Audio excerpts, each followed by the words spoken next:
una serie di artigiani, ci saranno delle sarte, c'è qualcuno che sta lavorando il legno e anche qualcuno che ha un'esposizione di quadri. Adesso li possiamo ammirare in questo tratto illuminato da questa bellissima installazione. Va bene, ciao, un abbraccio, un abbraccio.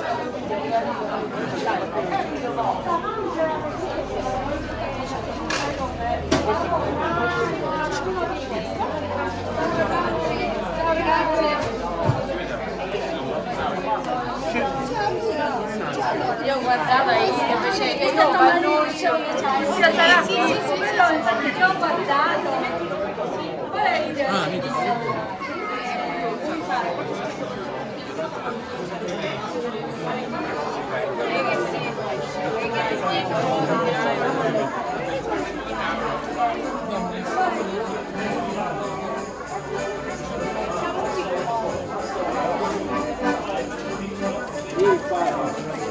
No, non stavo giocando per 3 minuti.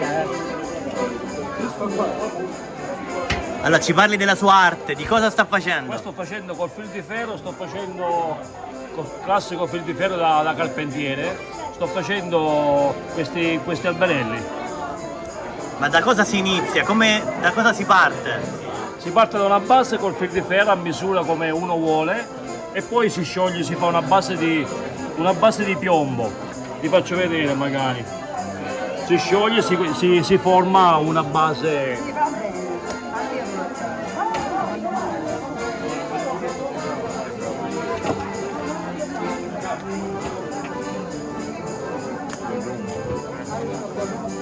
È un'arte rarissima perché è la prima volta che la vediamo. Sì, sì, vabbè, volevo partecipare l'anno scorso ma quest'anno l'ho voluta fare. E con i tappi faccio questi classici. Ma com'è nata quest'idea? Ma l'ho creata io. Vengo da Tortorici, poi sono uno molto creativo. Adriano, ti seguo che vai sempre a San Marco. San Marco d'Alunzio? Sì, sì, sì. Un altro bellissimo comune. Ci vuole del tempo per me. Piano piano. Quanto tempo ci vuole per fare un'opera del genere? Ma questo qua l'ho fatto adesso, ci ho messo 20 minuti neanche.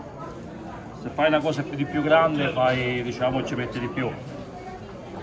Diciamo che vengono da un posto dalla Valle dell'Ingegno che è Tortorici. Poi è bello fare qualsiasi cosa. Col piombo si fa una base, ecco. È semplicissimo, Guardate l'opera finita. Grazie e complimenti. Ciao Adriano, Arrivederci. buon proseguimento. Grazie. Ciao, grazie. E continua il viaggio.